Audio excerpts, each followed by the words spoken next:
سامعین، میں آپ کا میزبان سید محمد عمیر پیش خدمت ہے واش روم سے متعلق چند اہم ہدایات۔ سامعین، آپ کی خدمت میں عرب کے مشہور عالم دین ڈاکٹر عائض بن عبداللہ القرنی کی ایک فکر انگیز تحریر کا ترجمہ پیش کیا جا رہا ہے۔ نمبر 1، واش روم یعنی بیت الخلاء کی صفائی پر کوئی سمجھوتا نہیں۔ آپ بیت الخلاء کو یعنی واش روم کو مستقل بنیادوں پر صاف ستھرا اور بدبو سے پاک رکھیے۔ نمبر 2، رات کو سونے سے پہلے لیٹرین کو صاف اور بہت صاف کرنے کا اہتمام کیجیے۔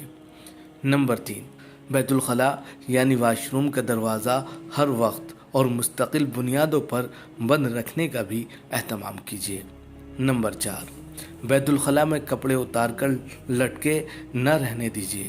ایک رات کے لیے لٹکے رہنے والے کپڑوں میں جتنی منفی توانائی بھر جاتی ہے، اس کا خاتمہ تقریباً ناممکن ہے۔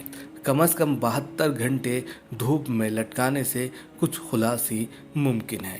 نمبر 5، میلے کپڑوں کو ہمیشہ بیت الخلاء یعنی واش روم سے باہر کسی ٹوکری میں رکھنے کا اہتمام کیجیے۔ نمبر 6، بیت الخلاء یعنی واش روم میں کبھی عطر نہ رکھیے اور نہ ہی اس میں خوشبو وغیرہ کا استعمال کیجیے۔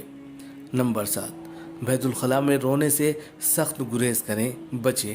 ایسا کرنا شیطان کو کھلی دعوت دینا ہے کہ وہ آپ کے جسم میں داخل ہو جائے یا وہ آپ کے جسم کو جکڑ لیں۔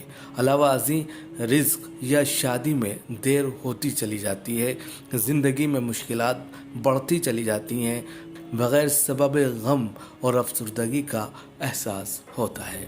نمبر 8، ہر تیسرے دن اپنے گھر کے دروازے اور کھڑکیاں کھولیے اور گھر میں سورہ بقرہ کی ریکارڈنگ یا خود سورہ بقرہ پڑھیے۔ آپ کو بذات خود اپنے اور اپنے گھر والوں میں بہتری محسوس ہوگی۔ حضور اکرم صلی اللہ علیہ وسلم کے فرمان کے مطابق گھر سے شیاطین اور جراثیم بھگانے کے لیے کلونجی کی دھنی دیجیے۔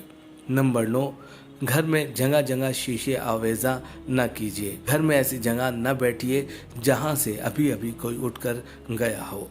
نمبر 10، جاگنے پر لمبی لمبی سانسیں لیجیے اور اٹھتے ہوئے بسم اللہ پڑھیے۔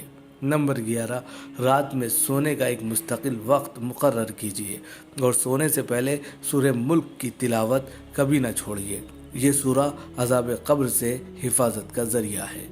نمبر 12، نماز کے بعد آیت الکرسی کی تلاوت سے آپ اور جنت کے درمیان صرف موت کا حائل ہونا باقی رہتا ہے، اس لیے ہر فرض نماز کے بعد آیت الکرسی پڑھنا کبھی نہ بھولیے۔ اللہ تعالی ہمیں ان تمام ہدایات پر عمل کرنے کی توفیق عطا فرمائے، آمین۔